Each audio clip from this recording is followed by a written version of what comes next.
Olá pessoal, tudo bem? Nós vamos fazer hoje uma aula especial sobre queda livre e lançamento vertical. Dois assuntos que estão dentro da parte do estudo de movimento uniformemente variado, vocês já vão ver daqui a pouco por quê. E a gente vai começar por queda livre, né? O que é a queda livre? Por que esse nome queda livre? Livre do quê?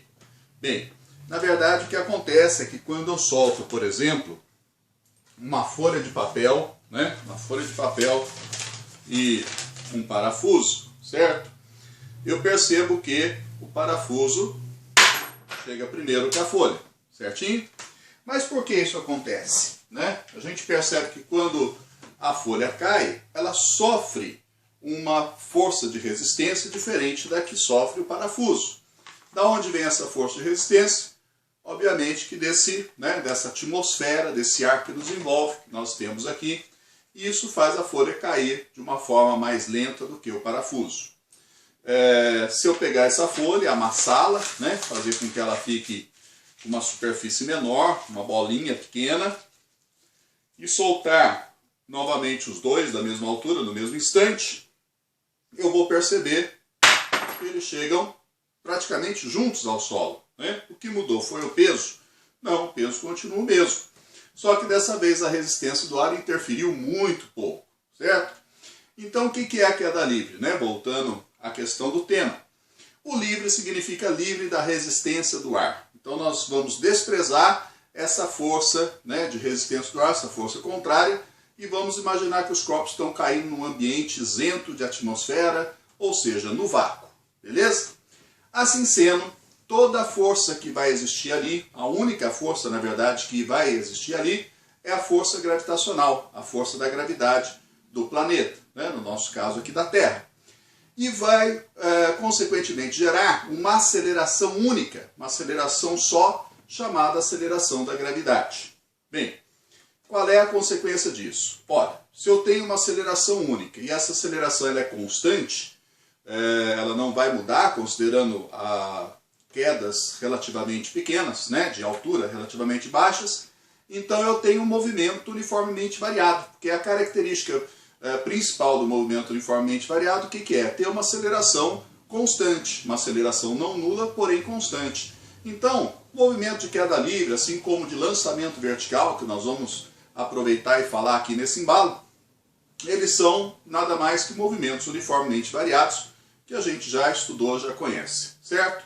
Muito bem, então vamos lá.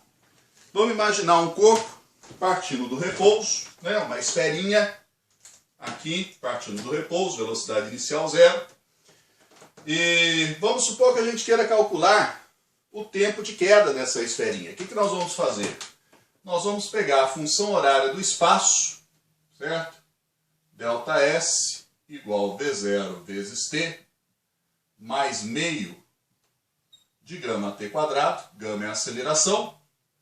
No lugar do ΔS nós vamos colocar h, né? Vamos dizer que esse deslocamento é h, esta altura, então fica h. Como ela vai partir do repouso, V0 vai dar 0, V0t vai dar 0. Esse gama, que é a aceleração, olha o que eu vou fazer, eu vou trocar por g, que é a aceleração da gravidade. Então fica h igual gt quadrado sobre 2. Se nós isolarmos esse t representa o tempo de queda. E ele vai ser igual a raiz de 2h dividido por g. Então está aqui, ó, se eu quiser calcular o tempo de queda de uma forma mais prática, mais direta, faço raiz de 2h sobre g. Tá? Então, isso aqui é uma formulazinha direta para a gente calcular o tempo de queda. Lembrando que eu não preciso dela, eu posso usar a função horária do espaço, do muro, vai dar a mesma coisa. Aqui fica mais direto, fica mais prático. Se eu quiser calcular a velocidade final de queda, agora eu vou pegar a equação de Torricelli, tá? Vou trocar o gama por g e vou trocar o ΔS por h. E o V0 é 0, novamente. Aí a velocidade vai ficar raiz quadrada de 2gh. raiz de 2GH, eu vou usar para calcular velocidade final de queda. Se eu quiser um resultado mais prático, mais direto, mais rápido, tá? Se não, uso a equação de Torricelli, que dá no mesmo. Beleza? Bom, eu vou mostrar para vocês, um minutinho só, vou sair um minutinho de cena, já volto. Vou mostrar aqui para vocês o que acontece quando corpos caem no vácuo, né? Então repare que aqui você tem papel, uma pedrinha e papel. No do meio é uma pedrinha, nos dois tubos do extremo é papel. Na hora que eu viro esse tubo, ó, eu percebo esse papel cair junto com essa pedrinha e esse papel demorar um pouco mais para cair. Vou virar outra vez. Ó, papel chega juntinho com a pedrinha e o outro demora um pouco para cair. Por que isso acontece? Né? Obviamente porque, como os papeizinhos são iguais e papel é bem mais leve que a pedra, a única condição desse papel chegar junto com a pedra é que aqui não tenha resistência do ar. E de fato é isso que acontece. Esse tubo tem vácuo. Já nesse aqui, nesse outro onde o papel cai mais lentamente, tem ar, né? Normalmente tem ar. E no outro tem o vácuo. Então, no vácuo, as coisas caem juntas, já dizia Galileu, né? Há bastante tempo atrás. E quando os corpos caem, então, sem resistência do ar, com a mesma aceleração, que é a gravidade, aí não importa o peso deles, eles vão chegar juntos. É como se eu saísse num carro pequeno e você num caminhão bem grande, e se a gente acelerar igualmente, nós vamos chegar juntos. Não é porque você está num veículo mais pesado do que eu que você vai chegar antes ou depois. É a aceleração que manda no tempo, no movimento. Certo? Belezinha? Bom, então vamos em frente. Vamos falar de lançamento vertical para cima. Quando eu lanço um objeto para cima, certo? Para lançar, a velocidade inicial tem que ser diferente de zero. Então, obviamente que se eu não imprimir ao corpo um impulso e, consequentemente, uma velocidade inicial, ele não sobe. Mas a velocidade final, quando ele chegar lá na parte mais alta, né, essa sim vai ser zero. Então é o contrário da queda, né? Na queda, a velocidade inicial é zero e a final diferente de zero. Aqui inverte, tá? Na verdade, o lançamento vertical é um movimento que precede a queda livre, porque tudo que sobe vai depois cair como se estivesse solto lá de cima em queda livre. Mas tem um detalhe diferente da queda livre aqui, que é o seguinte. A aceleração da gravidade, assim como toda aceleração, é uma grandeza vetorial. O que significa isso? Tem valor, direção e sentido. E o sentido da gravidade não muda, é sempre para baixo, né? A direção é sempre vertical e o sentido sempre para baixo. Aí vai acontecer, por exemplo, o seguinte. Se eu quiser calcular o tempo de subida, eu vou pegar a função horária da velocidade, certo? Vou colocar para a velocidade final zero e vou colocar para a aceleração menos g. Então eu vou colocar um sinal de negativo, porque eu estou adotando como referencial da minha trajetória positivo para cima. Tudo que tiver para cima fica positivo, assim é mais prático. Então a gravidade, como ela é para baixo, ela tem que vir negativa. Isolando t, vai ficar d0 sobre g. Então está aqui, né, para eu calcular o tempo de queda, tempo de subida, né, d0 sobre g. Se eu quiser calcular a altura máxima atingida, vamos chamar a altura outra vez de h, eu vou pegar a equação de Torricelli outra vez, certo? Vou trocar a velocidade final por zero, vou trocar a aceleração por menos g, o ΔS por h. Então aqui fica menos 2GH, e isolando h, vai ficar d0 ao quadrado dividido pelo dobro da gravidade. E dessa forma eu consigo achar a altura máxima atingida de um jeito mais direto e mais prático. Certinho? Belezinha? Então estão aí, né, as duas situações de movimento vertical. É importante a gente perceber alguns detalhes, como por exemplo, se alguém falar para nós em tempo de voo, o que é o tempo de voo? O tempo de voo é o dobro do tempo de subida, ou tempo de voo é o dobro do tempo de queda. Por quê? O tempo de subir é igual ao tempo de cair. Você tem um sistema onde existe uma aceleração única, constante, né? E a mesma distância que ele vai subir, ele vai depois descer, quer dizer que o tempo também tem que ser igual. Então o tempo de subida tem que ser igual ao tempo de queda, e se a gente dobrar o tempo de subida ou de queda, tanto faz, a gente tem o que é chamado tempo de voo, que é o tempo de permanência no ar.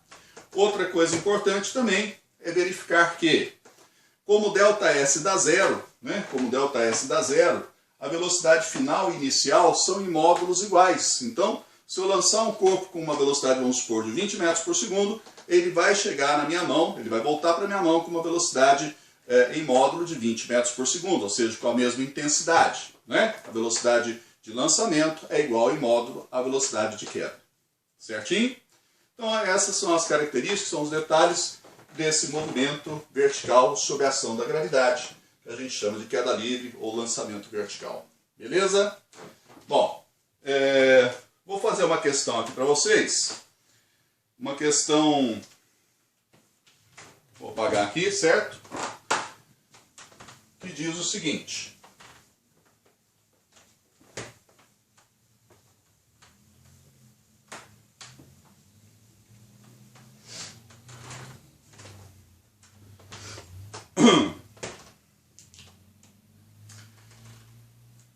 Considere a situação em que um vaso de planta,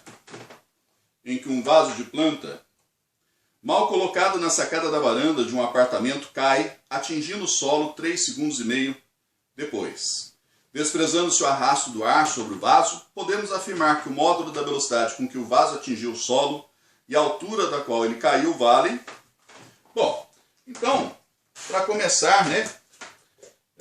Nós temos aqui um tempo de queda, foi 3,5 segundos. Nós temos a aceleração com que ele caiu, que é a gravidade terrestre, né, aproximadamente 10 metros por segundo ao quadrado. E estamos querendo a altura, a velocidade e a altura. A velocidade final e a altura. Certinho? Bom, gente... Vamos começar com o cálculo da velocidade, né? Se eu tenho tempo e aceleração, eu consigo calcular a velocidade aqui, ó, certo? Só que eu vou trocar o gama por g. Então a velocidade final vai ser igual à velocidade inicial, assim, né? O vaso, quando cai lá de cima, ele parte do repouso. Eu sei também que a velocidade inicial é zero, né? Isso está implícito ali, mas dá para a gente imaginar, né, que sem querer o vaso foi derrubado lá de cima, ele vai partir do repouso. Então esse V0 é 0, a aceleração é 10, tempo 3,5, isso dá uma velocidade de 35 metros por segundo. Tá? E a altura da qual ele caiu, eu posso